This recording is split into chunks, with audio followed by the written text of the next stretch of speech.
मुंबई के एक भीड़ भाड़ वाले रेलवे स्टेशन पर हर शाम एक 14 साल का लड़का वीर चाय बेचता था। लोग आते जाते रहते, लेकिन किसी ने अभी उसकी आंखों की उदासी को महसूस नहीं किया। वीर की मां बहुत बीमार थी। डॉक्टर ने कहा था कि जल्द ऑपरेशन करवाना पड़ेगा, वरना उन्हें बचाना मुश्किल होगा। वीर दिन रात मेहनत करता, लेकिन जितने पैसे कमाता वे दवाइयों में ही खत्म हो जाते।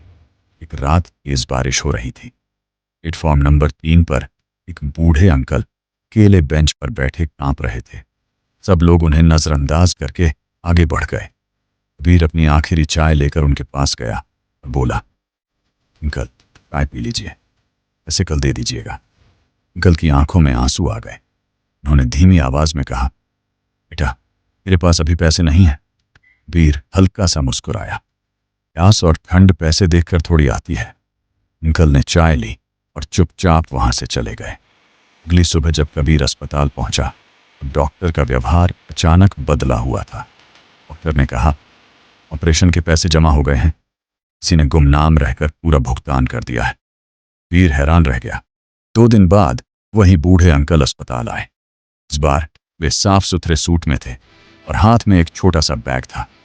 वीर तुरंत समझ गया, वही थे। अंकल ने उसके सिर पर हाथ रखा और कहा, बेटा इस रात तुमने मुझे सिर्फ चाय नहीं दी थी, तुमने इंसानियत पर मेरा भरोसा वापस लौटा दिया था।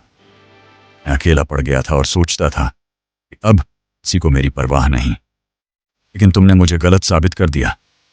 कबीर की आंखों से आंसू बहने लगे।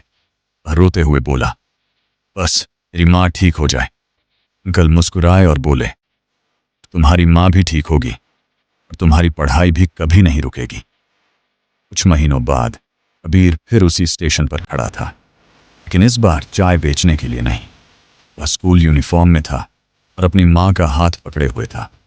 ट्रेन चलने लगी। कबीर ने प्लेटफॉर्म की तरफ देखा।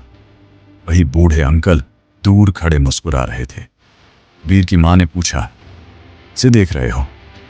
कबीर की आंखें नम हो गईं। उसने धीमे से कहा, शायद भगवान को।